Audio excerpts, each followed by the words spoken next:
There have been many, many, many marketing fuck-ups in the history of business, but it is rare that I have seen such an unforced self-own, such a colossal self-own for no reason than what I saw from G2 Carlos over this past weekend. When he tweeted it. It wasn't even a leak. He tweeted a video of him partying with Andrew Tate. Okay? Even if he's secretly the world's biggest fan of Andrew Tate, he's probably not stupid enough to not know that the guy is incredibly controversial. So as a businessman, if you're gonna party with Andrew Tate, which again, I find morally reprehensible, but if you're gonna do it in private. Just do it in private. Just if you're gonna smoke cigars and chill with Andrew Tate and talk about how you hate women, do it in private. Why would you possibly take out your phone and tweet a video of you partying with him? Following it up with a pinned tweet. Nobody will ever be able to police my friendships. So again, now instead of like, hey, I happen to be at a party and Andrew Tate was there, I can't be responsible for who's in the video. He's making it clear, this guy's my friend. Just to be clear, I am personal friends with Andrew Tate. I draw my line here. I party with whoever the fuck I want. This is like classic, like punch me in the face CEO behavior. Nobody wants to see this guy win after you say, I party with whoever the fuck I want. It's ridiculous. Literally, you had two options. You had three options. One, be a decent human being. Two, party and do cocaine with somebody who's not accused of sex trafficking. Or three, do it with Andrew Tate and just don't post about it. You chose option 4, be the world's biggest idiot. The most important thing to you is you're drawing the line in the sand and nobody can stop you from partying with Andrew Tate. Except somebody did. Because immediately after, your fucking board get a hold of your account and make sure that you do say, hey, many G2 fans were let down this weekend, which created confusion about what I stand for. And this really does sound like Carlos, huh? This is how Carlos talks. It's always been my consistent target to stand for absolute equality of opportunity, regardless of who you are or where you come from. Especially if it's from a sex trafficking house in Romania, which is what gaming is all about. And that is definitely not what gaming's been all about.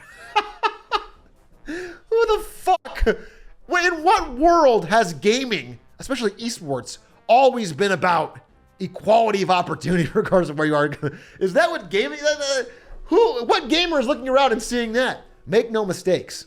My life was full of learnings and I had my fair share of situations I got into in the past. What an absolutely bullshit nonsense sentence. Make no mistake, my life was full of learnings and I had my fair share of situations I got into in the past. That is fucking 20 words to say nothing. Literally nothing. That is a complete empty line. I failed to read this room right. I love that, dude. I love that. Doubling down. I party whatever the fuck I want. Wow, I failed to read this room. People are mad about that. You're a fucking CEO. While many, many gamers, unfortunately, it's sad to say, are fans of Andrew Tate and this fuck I party with whoever I want lifestyle, many people in power in the gaming industry are not. Specifically, Riot Games, which is doing everything it can to evade its, any association with a misogynistic past. And guess what's happening this week? Valorant franchise selections.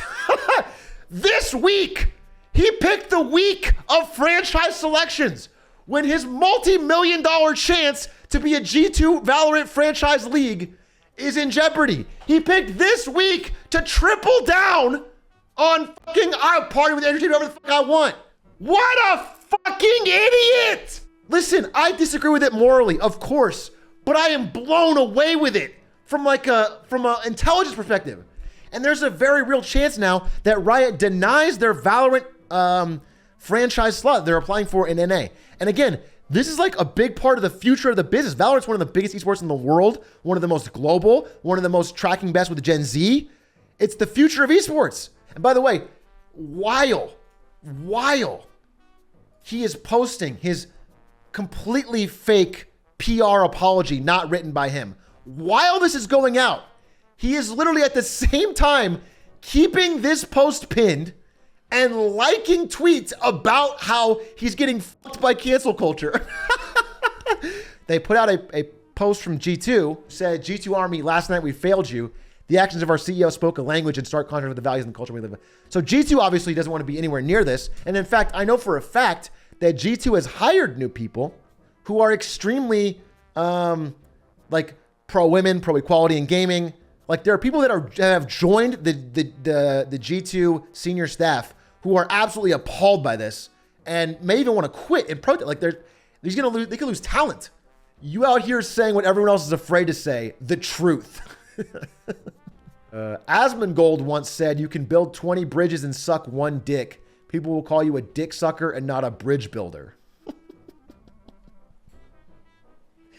That's what you needed to like right now, Carlos. That's CEO behavior, baby. Can you imagine fucking Bob Iger after a Disney scandal liking that tweet? And he also liked every single person that was like a huge Tate fan that was like, holy crap, massive W. G2, my favorite team now.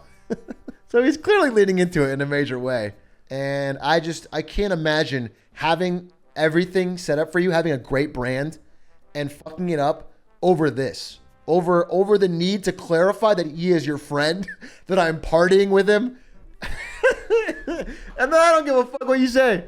Wild. Oh, he does follow me. Wow, that's crazy. You know what? And I don't give a fuck who I follow either, dude.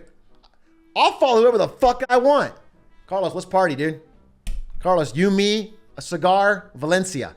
Now, there's a realistic chance they do this 2-week grace period. What they're doing, they're putting him on 8 weeks. I'm sorry, they're putting him on 8 weeks of leave as CEO, and he will make no earnings during that time. That doesn't really mean anything because his earnings are in the ownership of the company. I think they're hoping 8 weeks go by, they don't mention it again, they move on, and that's the plan.